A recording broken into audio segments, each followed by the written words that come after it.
Praise the Lord, hallelujah.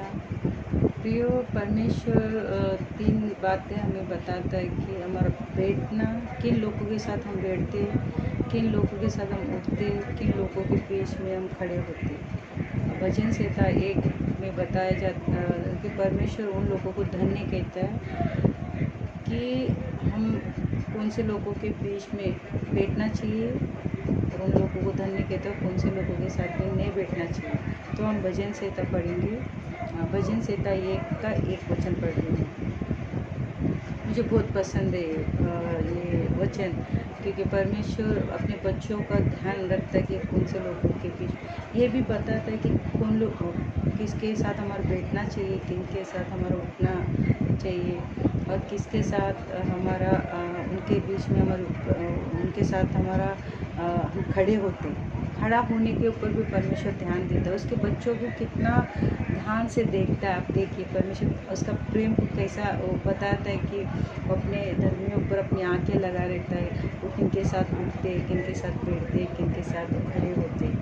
तो परमेश्वर कितना महान है। तो आज हमें परमेश्वर की इच्छा को जानना चाहिए। और आप बोलेंगे कि अभी तो लॉकडाउन चालू है, तो लोगों से तो मिलते नहीं। प्रियो, आप सोचिए कि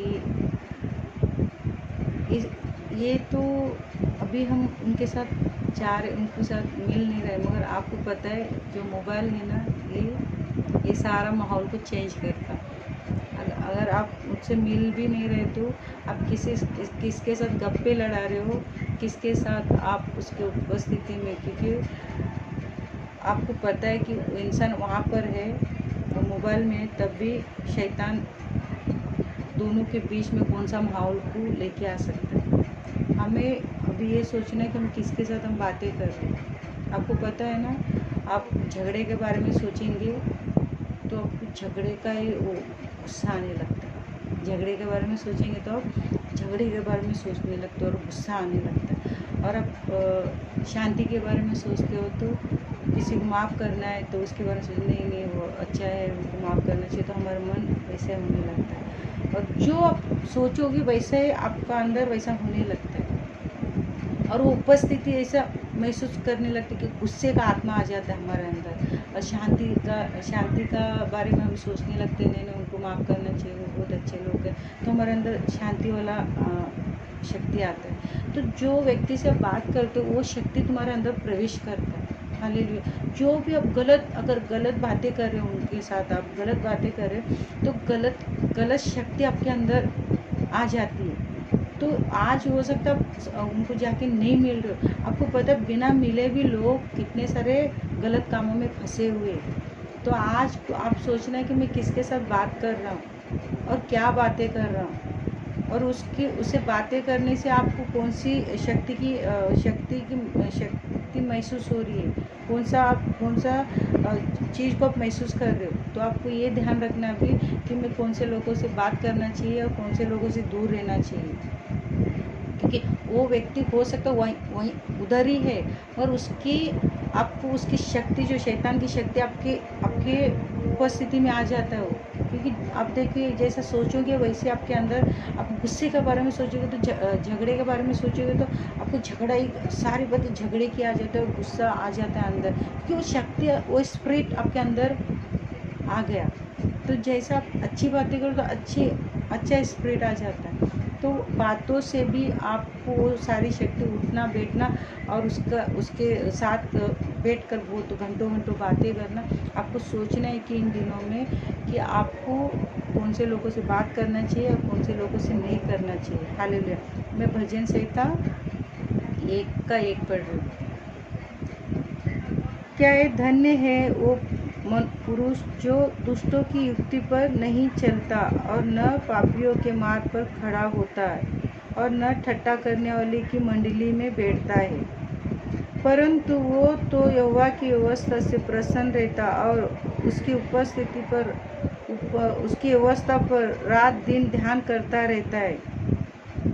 वो उस वृक्ष के समान है जो बहती नाली के किनारे लगाया गया है और अपनी रुत में फलता है, और जिसके पत्ते कभी मुरझाते नहीं। इसीलिए जो कुछ वो पुरुष करे वो सफल होता है।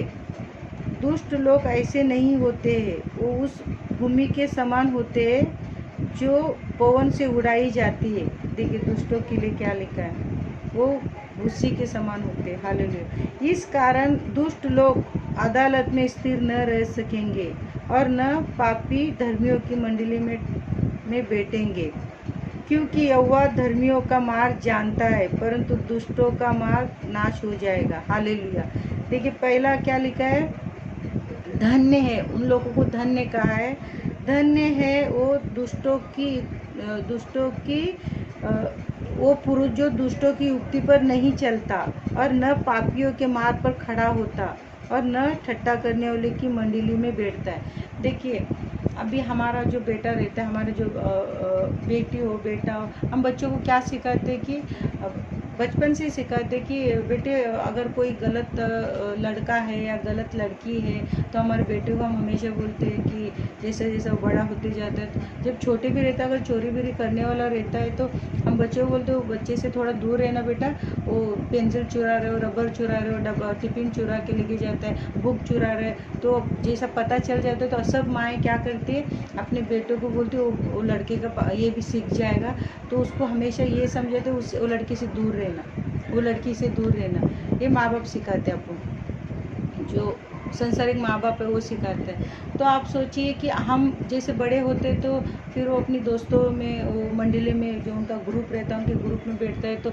हम बोलते हैं उसमें से कोई जो गलत लड़का है, गलत सीख दे रहा है, गलत रास्ता दिखा रहा है, गलत काम कर रहा है, हम लोग को पता चलता है, जब पेरेंट्स को पता चलता है तो हम अपने बच्चों को बोलते हैं कि वो लड़के से दूर रहना, वो लड़की से दूर रहना, क्योंकि वो गलत काम कर रहा है। तो हम भी वही सिखाते और हम लोग हमेशा एक कोशिश करते कि वो बच्चा हमारे बच्चे बुराई से दूर रहे। तो परमेश्वर भी यही चाहता है कि तुम्हारा उठना बैठना तुम्हारा सही होना चाहिए, सही लोगों के साथ होना चाहिए। परमेश्वर वही जो माँ बाप जिंदगी भर सिखाते, और सिखाने से उसको हमारा बोलने के बाद भी वो सीखता नहीं है, क्योंकि जब तक प्रभु यीशु को हम ग्रहण नहीं करते हम सही रास्ते पर चल नहीं सकते। हमें सच्चा जीवन जीने के लिए, क्योंकि प्रभु यीशु कहता है कि मार्ग सत्य जीवन मैं हूँ, तो अनंत जीवन देने वाला यीशु मसीह है, वो हमारा सत्य है, सत्य मार्ग पर चलाता है, अनंत जीवन देता है। और वो यीशु मसीह बोलते मार्ग मैं ही हूँ, मेरे मार्ग पर चलो, सत्य मैं ही हूँ जो सच्चाई पर चलाऊँगा।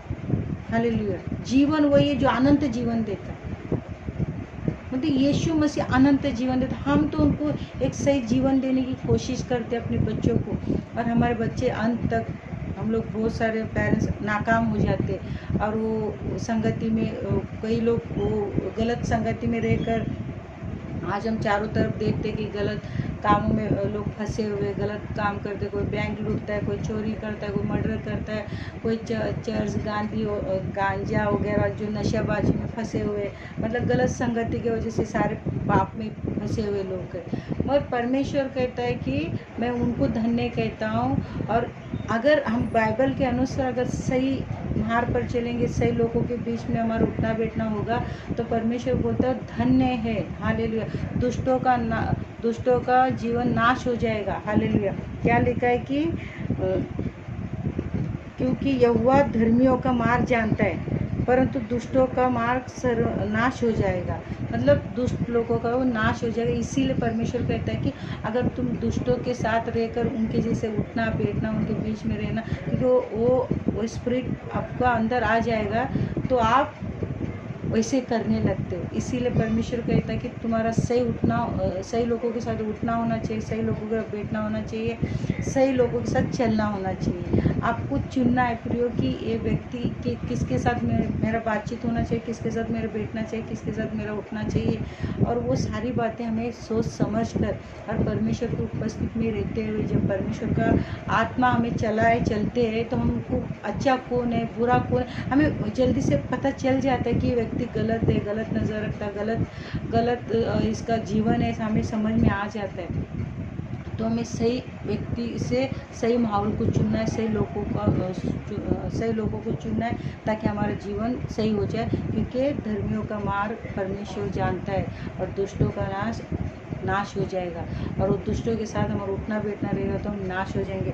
और धर्मी व्यक्ति क्या करता है, परंतु वो तो यहोवा की व्यवस्था से प्रसन्न रहता है। जो धर्मी व्यक्ति रहता है, जो सही मार्ग में चलता है, सही सोचता है, सही लोगों के बीच में उठना बैठना रहता है, वो परमेश्वर के वचन पर मनन रहता है, दिन रात ध्यान करता है। परमेश्वर को वचन कहते हैं, दिन रात क्या करता है, प्रसन्न रहता है और उसकी व्यवस्था पर रात दिन ध्यान करता है। जो सच्चे लोग रहते हैं वो क्या करते हैं, परमेश्वर कहता है कि दिन रात उस पर ध्यान करते रहता है और परमेश्वर उसको सही मार्ग पर चलाता है। हालेलुया। वो उस उरुस के समान हो रहता है जो बहती नाली के किनारे में लगाया हुआ पेड़ होता है। जो देखे समुंदर के किनारे में जो जितने भी पेड़ देखेंगे वो हरा भरा रहता है, क्योंकि वो पेड़ क्या होता है कि उसको पानी मिलता है नीचे से। तो उसी तरह जब परमेश्वर की उपस्थिति में रहकर उपस्थिति में रहते हैं, उसके उपस्थित में उठना, उसका उपस्थिति में बैठना, उसके लोगों जैसे उसके लोग रहता है, उसके लोगों के साथ चलना रहता है, वैसा परमेश्वर क्या वो लोग क्या होता है, परमेश्वर की उपस्थिति में वो फलवंत होते, वो आशीषित होते, वो पवित्र जीवन जीते और वो परमेश्वर अपने मार्ग पर चल रहा है। क्योंकि लास्ट में वचन कहता है कि वो उस उरुस के समान है जो बहती नाली के किनारे में लगाया गया है और उस अपनी रुत में फलता है, जिसके पत्ते कभी मुरझाते नहीं। इसीलिए जो कुछ वो पुरुष करे वो सफल होता है। मतलब जब आप परमेश्वर की उपस्थिति में रहकर जो कुछ काम करेंगे तो वो काम क्या होगा, सफल होगा। देखिए कितनी सारी आशीष आप भजन से एक पढ़ेंगे, एक से ज़्यादा बड़ा अध्याय नहीं है, 1 2 3 मतलब 1 से लेकर 6 तक ही है। आप भजन से एक का एक पूरा पढ़िए, बेशुमार आशीष छुपा है वहाँ पर। और बहती नाली के किनारे में लगा हुआ पेड़ जैसा फलवंत रहता है, उसी तरह परमेश्वर की उपस्थिति में रहने वाले लोग वो फलवंत रहता है, वो आशीष रहता है। जो कुछ वो काम करेगा, वो पुरुष जो कुछ, देखिए मैं फिर एक बार पढ़ती हूँ, भजन से 1 का 3 पढ़ रही हूँ। वो उस उरुस के समान है जो बहती नाली के किनारे लगाया गया है और अपनी रुत में फलता है, जिसके पत्ते कभी मुरझाते नहीं।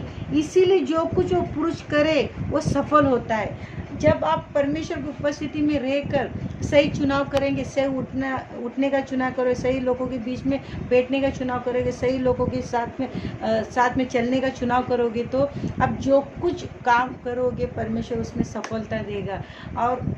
और वो व्यक्ति परमेश्वर की व्यवस्था पर रात दिन ध्यान किए रहता है, वो प्रसन्न रहता है, वो खुश रहता है और वो आनंदित रहता है और वो जो कुछ करे वो सफल होता है, क्योंकि उसके साथ परमेश्वर है। हालेलुया। मगर दुष्टों का अंत क्या होगा, नाश हो जाएगा। वह धर्मियों का मार्ग परमेश्वर जानता है और धर्मी लोगों को परमेश्वर बेशुमार आशीष देने के लिए परमेश्वर उसके ऊपर नज़र रखता है। हालेलुया। इसीलिए वो बैठता है, उठना और चलना उस पर नज़र रखता है, क्योंकि धर्मियों को परमेश्वर जानता है, उनको ब्लेसिंग मिलेगी। इस धरती पर रहेंगे तब भी बेशुमार आशीष होगी और इस धरती को हम छोड़ेंगे स्वर्ग में परमेश्वर के साथ। परमेश्वर इस वचन के द्वारा बहुत आशीष और ब्लेसिंग दी। हालेलुया।